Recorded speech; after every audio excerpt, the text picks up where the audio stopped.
Good morning, welcome to Breakfast with Dan Walker and Sally Nugent. The headlines for you at 6 o'clock this morning.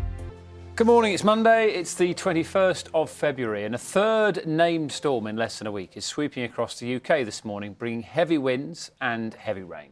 Now, Storm Franklin has already caused severe flooding in parts of Northern Ireland, while in Yorkshire and Greater Manchester, people have been forced to leave their homes for safety. Will Batchelor has more. Clearly a bit windy. Battling the wind morning, bravely, yeah. yes.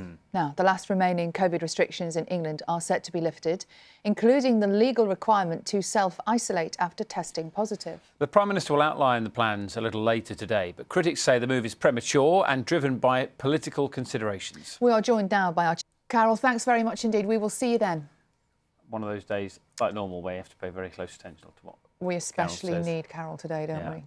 Later today, the Prime Minister will lay out his vision for repealing all remaining COVID restrictions in England, saying his plan will bring the country towards a return to normality. Those are his words. Well, despite this, he's warning that we shouldn't throw caution to the wind as the virus still remains dangerous for some. So what will change?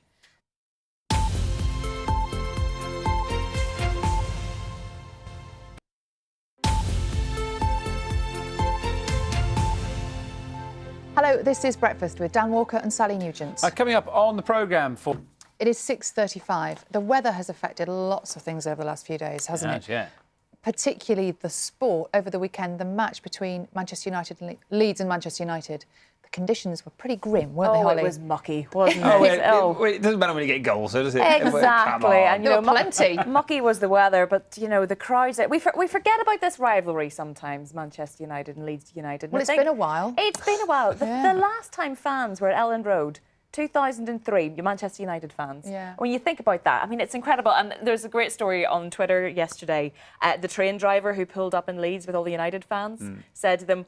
It's something to laugh about in years to come, isn't it? Left foot, right foot. I don't think she's ever going to laugh about that, ever. Maybe she's a defender. Rory McIlroy had to say about Phil Mickelson. He's not happy. He's not happy. I've read the quote. So essentially, Phil Mickelson and quite a few golfers have been talking about the money that's going into golf from this proposed Saudi Golf League, the tour. And Mickelson has had quite a bit of criticism. And Rory McIlroy did not hold back. He said, "I don't want to kick someone while he's down, obviously, but I thought his comments were naive, selfish, egotistical and ignorant." Say what you think, Rory. Around the issues, is he, Rory McIlroy? He's not one to do that. I think he's at that point now, isn't he, where he just sort of thinks, I can say what I want now. It's about a lot of money. That's what it's about, isn't it? It comes down to. Yeah. Thank you very much for that, Holly. See you a bit later.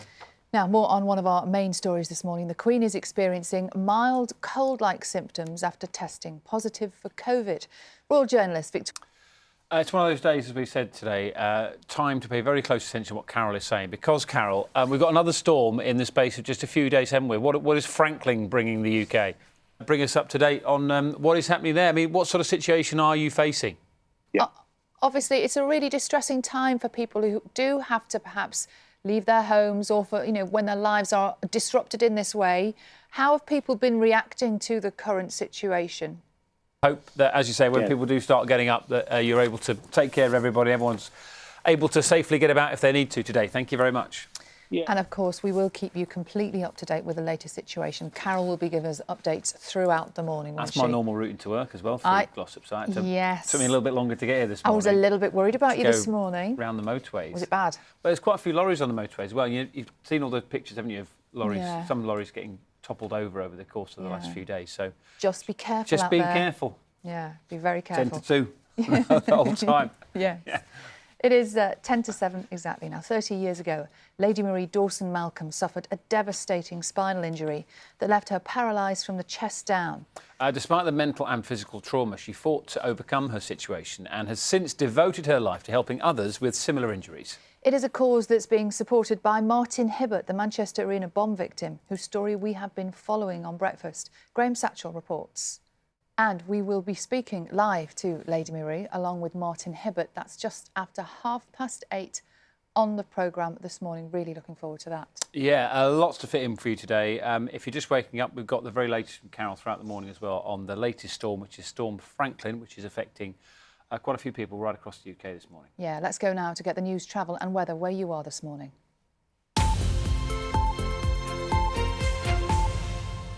Carol, thank you very much for that. We will follow that closely throughout the day.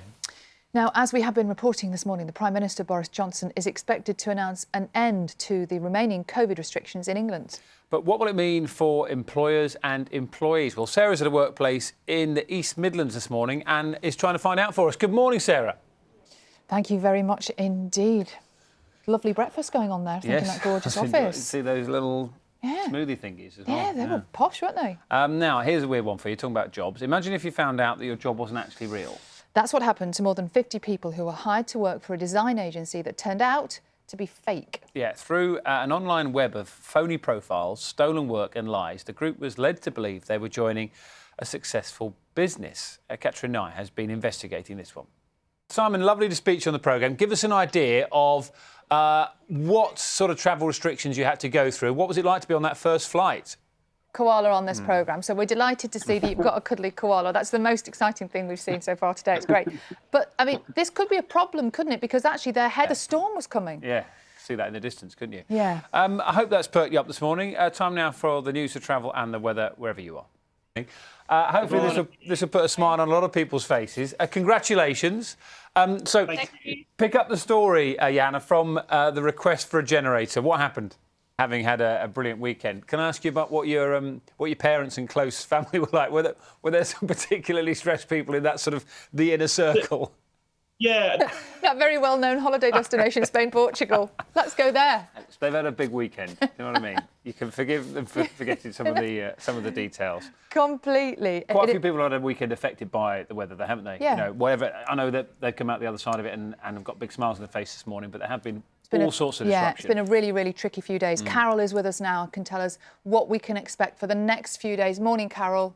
If you're ever going to fly first class, that's the time to do it. Gold medal in one hand, champagne in the other. Probably. Is that right? It has to be. Yeah. I mean, I don't think I could try it. It's a turn left moment, isn't it, if you get a gold medal? Just show the goal. Oh, yeah. No, not you. Don't you know who I am? Back of the plane.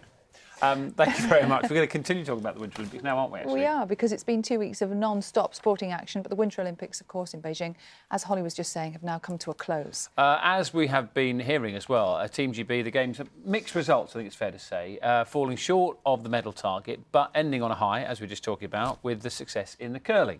Let's remind ourselves of some of the highlights. I'm delighted to say we are joined now by UK Sport Chair Dame Catherine Granger. OK, let's get the awkward bit out of the way first, shall we? Slightly disappointing few weeks. I think that's... Talking to Carol again in the next hour with plenty of detail what the weather forecast is going to be like. Yes, that's on the way. We're here until 9:15 this morning. Elsewhere, the Queen will continue with light duties today after she tested positive for COVID. Palace officials say her symptoms are mild and that she'll be receiving medical attention and following all of the guidelines. Let's grab a word this morning with Indeed. The US President Joe Biden has agreed in principle to hold talks with the Russian leader Vladimir Putin. This is all about discussing the crisis in Ukraine, of course. The White House said the meeting will only go ahead if Russia does not invade its neighbour. Let's find out the very late. I think Chris and Linda probably over the last few months have answered hundreds and hundreds of viewers' questions, haven't they? Yeah. And thank you. I mean, you keep sending them in, and whatever time we get the opportunity to spend with experts like Chris and Linda, we'll continue to ask those questions for you. Carol is with us in the next half hour, telling you what the weather is going to be like for the next few days. But it's time now to get the news, travel and weather where you are this morning.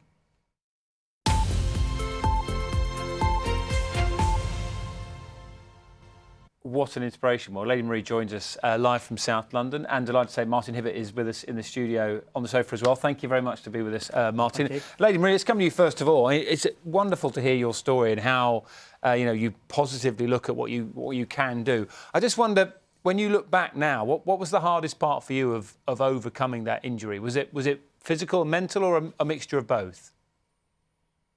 I would say... You're climbing Mount Kilimanjaro, trying to raise £1 million for spinal injuries research and help with all of that. And I wonder, coming back to you, Lady Marie, how you feel, having been through what you've been through, to think about the challenge that Martin is taking on to try and raise all this money by climbing Mount Kilimanjaro.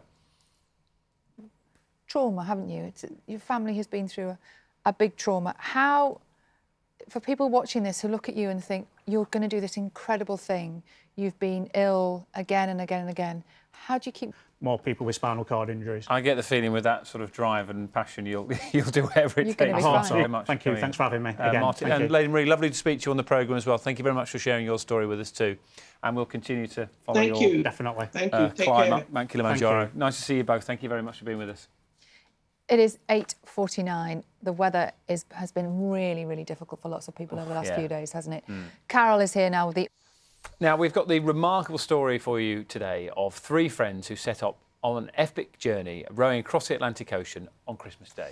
After 3,000 miles of battling sleep deprivation, salt sores and exhaustion, not only did they reach the finish line, they knocked 7 days off the previous world record attempt. It was all in aid of charity after one of the rowers, Kat, was diagnosed with incurable cancer. Let's look back at their journey.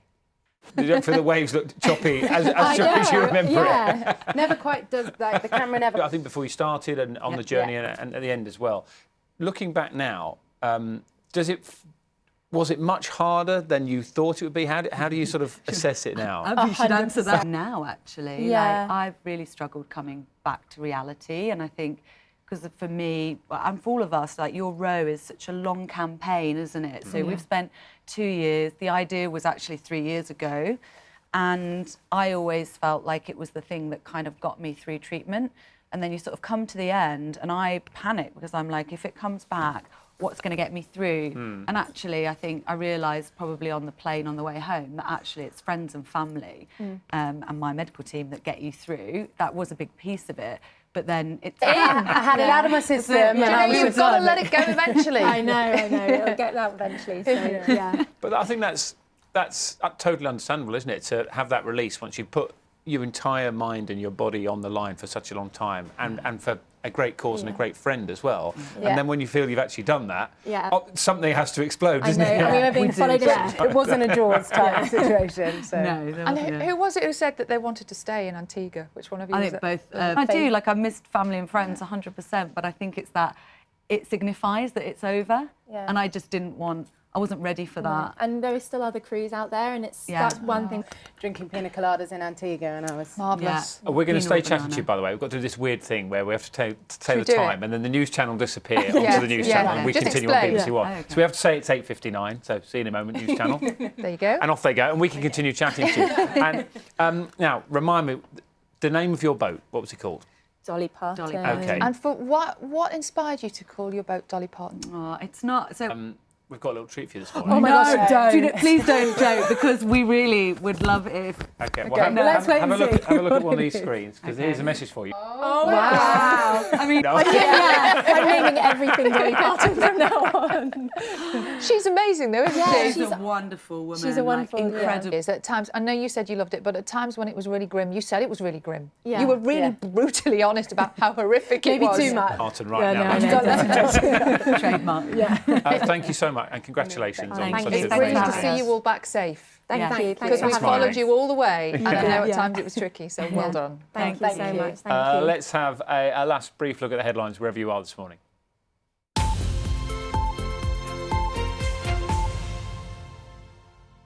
Confess, I didn't listen to the last 20 seconds of that. I know. I got confused by the hash brown. Sarah, thank you so much, but we were both just staring at the breakfast. Free breakfast, let's get there now.